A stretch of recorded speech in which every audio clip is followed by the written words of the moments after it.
Qual é o prazo para dar entrada no inventário?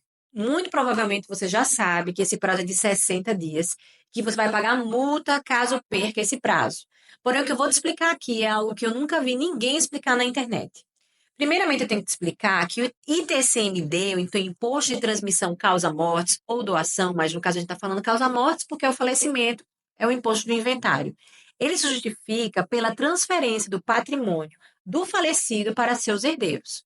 Cada estado tem uma alíquota e cada estado também cobra multa diferente. Então, por exemplo, São Paulo começa com 10% de multa e vai até 20% dependendo do atraso.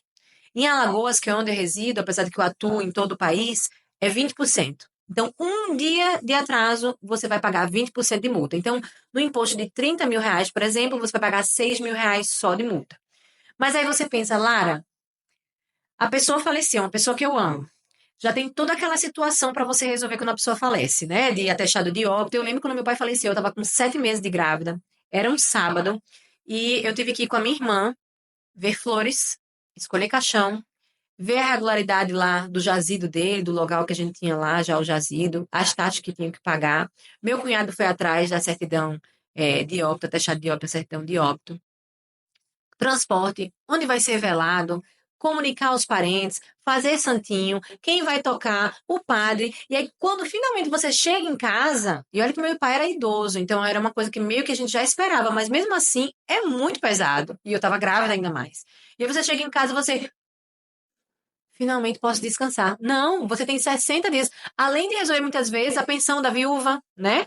Então, você tem 60 dias para pegar toda a documentação, para ir atrás de advogado e resolver tudo, fazer todo mundo entrar em acordo, saber quais são os bens, onde é que ele deixou conta. Não, gente, não é assim, não precisa ser assim.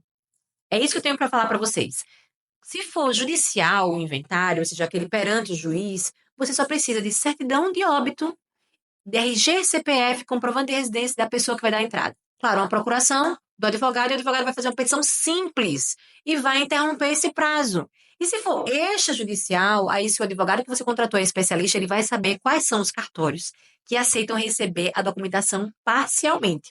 Tem alguns cartórios realmente mais chatinhos que querem a documentação completa ou quase completa. Mas tem sempre cartórios que aceitam parcial. E o que importa é você dar a entrada, o advogado dá a entrada com a petição simples, com essa documentação que você conseguiu levantar, e você vai conseguir aí uma declaração do cartório com a data em que você deu a entrada. Então, quando o seu advogado for dar a entrada lá na Secretaria da Fazenda para fazer o cálculo do imposto, ele tem esse documento, porque eu já vi várias vezes a Cefaz colocar a multa. E se o advogado não prestar atenção e não questionar, vai passar. Então, eles alegam, ah, não, já passou dos 60 dias, porque é claro que o inventário não vai acabar em 60 dias, né? Vai rolar e você vai ganhar tempo para poder ir atrás dos bens, entrar em acordo com todo mundo, localizar algum herdeiro que não apareceu, ou pelo menos conseguir um endereço, ou tentar alguma coisa. Então, não vai terminar em 60 dias. E aí, o que a Cefaz fala? Ah, passou dos 60 dias. Não, amigão. Eu estou aqui com o documento do cartório, então estou aqui com a data da protocolização judicial. Então, interrompe esse prazo. Então, não tem para quê essa agonia. Então, é isso que eu quero dizer para você. Compartilha com alguém que está passando por isso, ou que precisa dessa informação. Curte se essa informação foi importante. Me segue aqui que depois eu vou ter outros vídeos. Eu vou explicar quem pode dar entrada no inventário, quais são as consequências de você não dar entrada no inventário. Tem gente que quer esperar, por exemplo, falecer o pai, quer esperar que a mãe faleça para poder fazer. Quais são as consequências disso? Tem gente que diz que não tem dinheiro para dar entrada no inventário. Então, tudo isso eu vou produzir conteúdo aqui. Segue para não perder.